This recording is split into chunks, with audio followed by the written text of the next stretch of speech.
ओम श्री गुरुभ्यो नमः। हरिः ओम।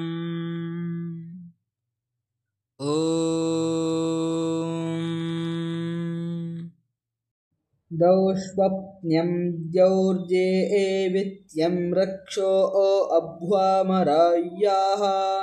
दुर्नाम्निः सर्वा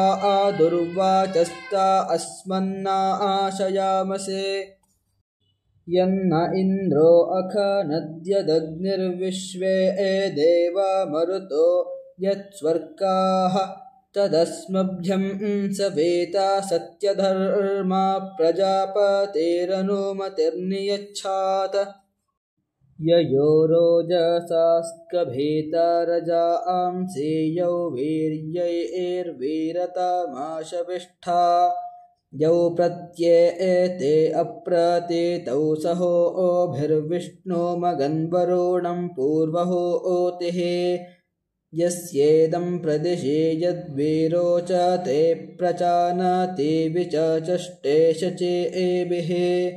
पुरा देवस्य धर्मणा सहोभिर्विष्णुमगन्वरुणं पूर्वहोतिः विष्णोर्नुकं प्रावोचं वीर्याणेयः पार्थिवानि विमामे रजांसे यो अस्कभायदुत्तरं सधस्थं विचक्रमाणस्त्रेधोरुगायः प्रतद्विष्णुस्तवते वीर्याणि मृगो न भीमः कुचरोगिरिष्ठाः परावता आजगम्यात्परस्याः यस्योरुषो त्रिषु विक्रमाणेष्वधिक्षियन्ति भुवनानि विश्वा उरुविष्णो विक्रमस्वोरुक्षया आयनस्कृधे घृतं घृतयोनेऽपि प्रयज्ञपतिन्तिरा इदं विष्णुर्विचक्रमे त्रेधा निदधे पदा समूढमस्य पां सूरे त्रीणि पदा विचक्रमे विष्णुर्गोपा अदाभ्यः इतो धर्माणि धारयन् विष्णोः कर्माणि पश्यता यतो व्रतानि पस्पशे इन्द्रस्य युज्यः सखा तद्विष्णोः परामं पदं सदा पश्यन्ति सूरयाः दिवे एवाचक्षुराततं दिवो विष्ण उत वा पृथिव्या महो विष्ण उरोरन्तरिक्षात् हस्तौ प्रणस्व बहुभिर्वसव्यै प्रयच्छा दक्षिणादोत सव्यात् इडैवास्मान् अनुवस्तां व्रतेन यस्या पदे पुनते देवयन्ताः घृतपदे शक्वरे सोमा पृष्ठोपयज्ञमस्थितवैश्वदेवे वेदस्वस्तिर्दृगणः स्वस्तिः परशुर्वेदिः परशुर्नः स्वस्ति अविष्कृतो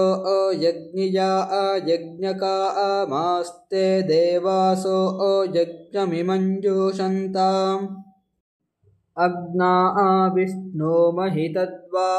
महित्वं पाथो घृतस्य गुह्यस्य नाम दमे दमे सप्तरत्ना दधानौ प्रतेवाञ्जिह्वा घृतमाचरण्यात् अग्ना विष्णो महीधामा प्रियं वां वीथो घृतस्य गुह्या आजुषाणौ दमे दमे सुष्टुत्या वा आवृधानो प्रतेवाञ्जिह्वा घृतमुच्चरण्यात् स्वाक्तं मेद्या वा पृथिवे स्वाक्तं मित्रो अकरयं स्वाक्तं मे ब्रह्मणस्पतिः स्वाक्तं सवेताकरत इन्द्रोतिभिर्बहुलाभिन्नो अद्यया अवच्छ्रेष्ठाभिर्मघवञ्छूरजिन्वा यो नोद्वेष्ट्यधरः सस्पदेष्टायमो द्विष्मस्तमो प्राणो जहातो उपप्रेयं पनिप्नतं युवा नमाहुते वृधम् अगन्मा बिभ्रतो नमो दीर्घमायुः कृणोतु मे सम्मा आसिञ्चन्तु मरुतः सम्पूषा बृहस्पतेः सम्मायमग्निः सिञ्चतु प्रजया च धनेन च दीर्घमायुः कृणोतु मे अग्ने जातान् प्रणोदा मे सपत्नान् प्रत्यजातान् जातवेदोऽनुदस्व अधस्पदं कृणुष्व ये पृतन्यवो नागसस्ते वयमदेतये स्याम प्राण्यान् सपत्नान् सहसा सहस्वा प्रत्यजातान् जातवेदोऽनुदस्व इदं राष्ट्रं पिप्रूहि सौभागाय विश्व एनामनुमदन्तु देवाः इमायास्ते एशतं हिराः सहस्रं धमनीरुता तासां ते सर्वा आसामाहमश्मानाबिलमप्याधाम् परं योनेरवरन्ते कृणोमि मा त्वा प्रजाभिभून्मोतसूनुः अश्वा आन्त्वा प्रजसङ्कृणोम्यश्मा आनन्ते अपि धानं कृणोमि अक्ष्यो नौ मधु सङ्काशे अनीकन्नौ समञ्जनम् अन्तः कृणुष्व मां हृदि मना इन्नौ सहसते अभित्वा मनोजाते न दधामि मम वाससा यथा सोमम केवलो नान्यासाङ्कीर्तयाश्च न इदं खनामि भेषजं मां पश्यमाभिरोरुदम् परायतो निवर्तनमायतः प्रतिनन्दनम् एनानि चक्र आसुरेन्द्रं देवेभ्यस्परे तेनानि कुर्वे त्वामहं यथा ते सानि सुप्रेया प्रतेचे सोममसि प्रतेच्युत सूर्यं प्रतेचे विश्वान् देवानां त्वाच्छा वदामसे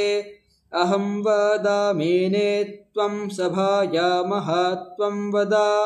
ममेधसस्त्वं केवलो नान्यासाङ्कीर्तयाश्च न यदेवासेतिरोजनं यदेवा नद्यस्तिरः इयं मह्यं त्वामोषधिर्बध्वेवान्यानायत